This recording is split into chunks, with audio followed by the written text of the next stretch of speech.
Okay, West Ham 2, Manchester United 0. United player ratings. This is your video, everybody. Welcome along to Forever United TV. I've waited a little while. I've let that game die down. I've let the dust settle and look back on things and hopefully not try to come into this ratings video with a full-on just after the Lord Mayor show reaction, but you can't help it. No matter how many times you watch it back, you can't see anything else but Manchester United just being awful yet again. Another absolutely diabolical performance away from home where we've looked lacklustre, not like scoring a goal, disorganised, with no plan, and players just absolutely failing this football club. I've already had someone come back to me and say, how can you even go in on your agenda with Marcus Rashford? He did a hold-up. He laid the ball off once for Garnacho, and that's more than what Highland did in his whole last 4 games. I'm just like, is that what we're clinging on to right now? This is the ratings. We'll get into it now. And just like the fan base is at a complete loss where everything is right now with this team, honestly. I'm just going to try and be as realistic as possible in the ratings and give it as it is. Players, whether they're young, whether they're making debuts, whatever. We lost 2-0 to West Ham. It's our 4th game in a row with not scoring, and you have to look at it.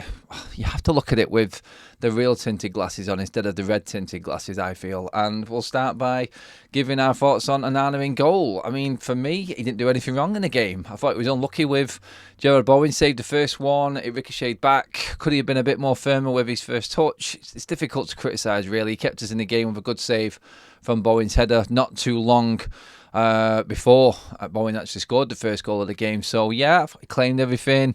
No real issue with passing. I thought that was a bit better today. He was a bit more composed and probably didn't deserve to be on the losing side today. So for me, Onana, I'm giving him a 6 out of 10. End of the day, we lost 2-0. He conceded 2 goals. Couldn't really do much with the second one from Kudus.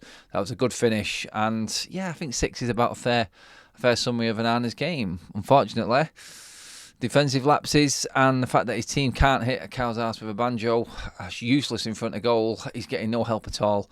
6 out of 10 for him. Left back, Luke Shaw, good for most parts. Part of a defence that really wasn't looking like it was in much trouble. Eventually, the weight of not scoring goals and the pressure on the defence starts to tell, and that's what happened. I think the whole defence and back line was sleeping somewhat with that goal for Bowen. It went over the top. Could Shaw have picked him up?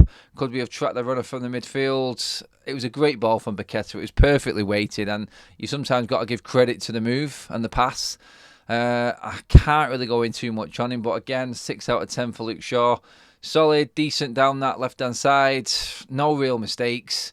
But again, he's not really contributed much in the going forward. And modern day fullbacks, you need to do a bit more. And that's the same for Wan-Bissaka again. Solid enough, great. And again, a victim of the midfield and the attack not doing their jobs. Defensively good. They do need to offer more fullbacks in Manchester United. Wan-Bissaka and Luke Shaw, especially going forward. They really do. But again, I keep going back to it. Just poor in terms of how we've switched off at certain moments. But not completely their fault. I've got to back the defence a little bit. I'm not saying that they actually did their job perfectly. Obviously, we lost the game 2-0, but the sheer weight of pressure coming on the defence to keep this team in the game is just unfair right now. 6 out of 10 again for Wan-Bissaka. Nothing major, nothing drastic. We conceded 2 goals though. Centre-backs, Varane, he was poorly sick. Another Demic. Absolutely gutted about that this morning. But Cambuala making his debut, felt really sorry for him. Another youth player that's coming into the mist. Well, United are just all over the place. No cohesion, no organisation, no leaders. It's not fair when these young players coming through and the pressure of having to win a game like this today. We've had a full week's preparation and he's come in there now because Raphael Varane is ill. We're missing 5 centre-backs essentially, and it's just unheard of. And thrown in right at the deep end away from home against West Ham. I had an alright game, I thought. I thought solid enough. I'm going to give him a 6 simply because of what he had to deal with. The pressure he was under coming in and the need for a win for Manchester United. And it's not his fault. He should be coming through under different circumstances. But this was what it was today. They dictated. He came in. He was solid enough. He handled Bowen very well in the first half especially. There wasn't much coming from West Ham. We were in complete control defensively. But like I said, if we switch off at the back, we do concede that goal, then that's it because we can't score. 6 out of 10 for Cambuala. Good debut. I'm just gutted for the lad that he was on the losing side today. He probably deserved more. and it's really unfair to criticise, but we did lose the game. Johnny Evans, again, another solid performance, very similar to Liverpool. Didn't really do too much wrong. Was probably the one leader at the back there today for me. 6 out of 10 again for Johnny Evans. Not ideal when you've got that midfield in front of you and you're having to do way too much work than what you should be doing. Did everything right, but again, fell asleep, not picking people up. Wasn't his fault the second goal, but that first goal was an absolute killer for us. I just feel like we didn't handle it well as a unit. But again, I keep going back to that. The ball was good from Paqueta. It had dissected most defences. But we lost 2-0. 6 out of 10 for Johnny Evans. Midfield, this is where it all went wrong. Scott McTominay, the reason he was in the team today was simply because he was captain against Liverpool. It's the only reason I can think of. He's underperforming week after week after week and getting into the side. We're not scoring goals. We're not creating midfield. He cannot play on the half term. He sprints forward and jogs back. He's just not good enough to start games. He's an impact sub. That is the best he can be in this Manchester United team. He doesn't get into anyone above us in the league. Don't get into any of the 7 teams above us in the league right now. And we're clinging on as our hope. He's a good player, but he's not a starter. It was 1 out of 10 today. He was absolutely awful. Awful. He just offers absolutely nothing. He ghosts his way through the game. And I'm sorry to be so harsh. I feel like it's like an agenda against him, but it's not his fault that Ten Hag is putting him in the team. He's doing everything the manager is saying, but Ten Hag will ultimately get sacked because he's playing the likes of Scott McTominay in this team. Absolutely horrendous performance today from him. 1 out of 10. Bruno Fernandes, 3 out of 10. Not much better. Welcome back, Bruno. A few nice touches here and there, but then it just all went wrong again. We lost control of that midfield. Them lapses in concentration. We're not creating anything, which is his job. And right now, he's probably playing the worst he's ever played while in the Manchester United shirt. 3 out of 10 for Bruno Fernandes. There's not much more I can add. I thought we'd have a bit more energy with him back in the team today. Fresh after his suspension, having 10 days off. Didn't happen. Didn't create anything. Was probably shooting when he shouldn't in the second half with his left foot. There was easier passes on. Forces the game again and not helping at all. 3 out of 10 for Bruno Fernandes. Kobbie Mainoo, 4 out of 10. Best of the midfielders. Best of the bad bunch today. He would have been alright, maybe a 5 or 6 out of 10, but when you make a mistake like that, you have to be brought up for it. He knows he dropped a clanger. Really unfortunate. Took his eye off the ball, rolled under his foot, and West Ham end up scoring a goal from it. Again, another youth player that I just feel really sorry for. I just don't want to see him play with these other players. He's not going to improve or get any better. I'd rather the youth team play together and not see the first team players. They probably do better and learn more. There are first team players I would want these youth players playing in and around to get better. But most of this United first team squad now is in no position to give any advice or any help to these youth players coming through. They are really struggling, and it is just a sad state of affairs where United's team is at right now, where the youth players coming through. I'm actually worried for them. And yeah, 4 out of 10. That takes me straight into the forward line. And another 3 out of 10 from Rasmus Højlund. Didn't do enough, but the man's running his graveyard shift. I said in my commentary, I don't want to see Rasmus Højlund start again, because I think this football club is destroying him.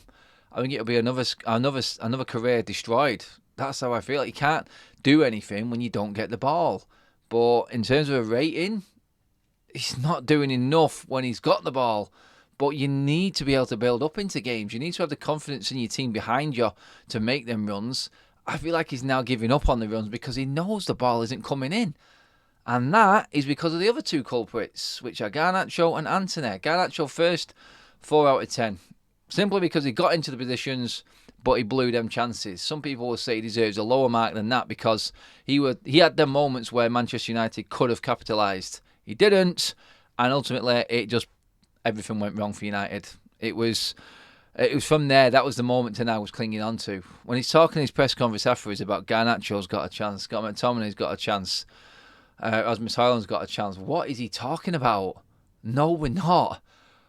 Garnacho was the only player that had a chance in this game for us, and he fluffed his lines. It didn't happen. So, yeah, no, Garnacho, another one, 4 out of 10. No more than that. Antony, 3 out of 10. Just not doing it. Not enough. I don't know when we give up with him. By that I mean, when does Ten Hag stop playing him because he's not learning? He keeps cutting inside. Garnacho and Anthony right now. I think Garnacho we can still nurture and get more out of. I want to see him work alongside Højlund. Anthony just cuts in, and he's the worst person to be playing if you're Rasmus Højlund. He offers you nothing. He puts no balls in the box. He put one good ball in the box, and Rasmus probably was on his toes because he thought the ball wasn't ever going to come in. This is what happens when you have this style of play. You start thinking, why am I bother making these runs? Because they're not going to come into the box at the end of the day. So, yeah, absolutely devastated with that performance. And the player ratings show our best score was a 6, and that was from an average defensive performance. As for Ten Hag and the managerial rating, 1 out of 10. For in-game, not good enough. Team selection, not good enough. And he will end up getting himself sacked with these team selections. He will. It's just not good enough from Ten Hag right now. And when he comes out saying that we're in the game, this is a man. I mean, we've lost 13 games this season. That's more than the entire last season. You don't survive at the highest level with performances like this. If we lose to Aston Villa on Boxing Day, I do believe that that will be enough. 14 games before the year is out. That is the halfway mark. Out of 3 cup competitions, including the Premier League, having lost 14 games in all of them, that is not acceptable. We're on -5 goal difference. We haven't scored a goal for 4 games, and he's playing them forwards around Rasmus Højlund and then fending off questions about why Højlund is not scoring goals. This is on Ten Hag today. Guys, let me know what you think. Drop your comments in below. Are my ratings right? Are they correct? Are they a bit harsh? Or are you thinking I'm not harsh enough? Drop your comments in. As always, let me know what you think, everyone. I'm out of here. That is a horrible day done and dusted for Manchester United. But hopefully Christmas can perk you all up. Like, share, and if you are watching for the first time, please do subscribe. Thanks for all your comments today through all the videos that we've done. Brilliant stuff, guys. I will see you tomorrow.